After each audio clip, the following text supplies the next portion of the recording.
જાન્યુઆરી પ્રજાસત્તાક દિન નિમિત્તે અમદાવાદ શહેરમાં આવેલ લાલ દરવાજા હોમગાર્ડ ગ્રાઉન્ડમાં કમાન્ડન્ટ જનરલ હોમગાર્ડ અને ડાયરેક્ટર સિવિલ ડિફેન્સ ગુજરાત રાજ્ય દ્વારા ધ્વજવંદનનો કાર્યક્રમ અને સાથે પરેડ પણ રાખવામાં આવેલ હતી તેમજ હોમગાર્ડ જવાનોને અને મહિલા જવાનોને સર્ટિફિકેટ આપીને સન્માન કરવામાં આવ્યું હતું।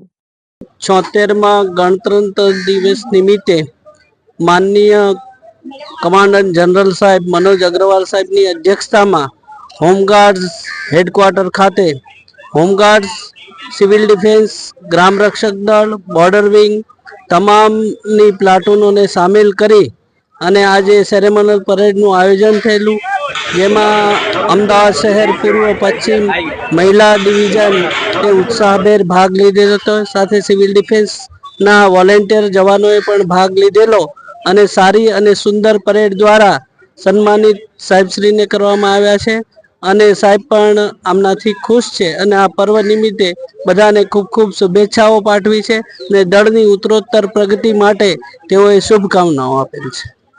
સર, જાણવા મળ્યું છે કે અત્યારે હાલમાં જે હોમગાર્ડ ટીમ છે એ દિવસે દિવસે મજબૂત થતી ગઈ છે, તેનું રીઝન બતાવશો?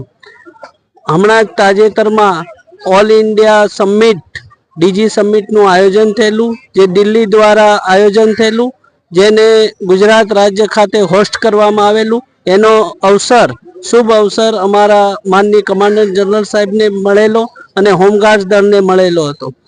એ સમિટ દરમિયાન ખૂબ જ અગત્યના ડીજી કક્ષાના અલગ અલગ રાજ્યોમાંથી પધારેલા ડીજી સાહેબે મોટી ચર્ચા વિચારણા કરી। સાથે સાથે માનનીય ગૃહમંત્રી શ્રી અમિત શાહ સાહેબ, માનનીય સીએમ સાહેબ ભૂપેન્દ્ર પટેલ સાહેબ, ગૃહ રાજ્ય મંત્રી શ્રી સંઘવી સાહેબ પધારેલા હતા અને એમણે પણ આ દળને ઉત્તરોત્તર તમામ માનદ દળોને આગળ લઈ જવા માટે એક હોસ્ટ અને ચાર્ટર પ્લાન બનાવેલો, એની જ આ ફળશ્રુતિ છે।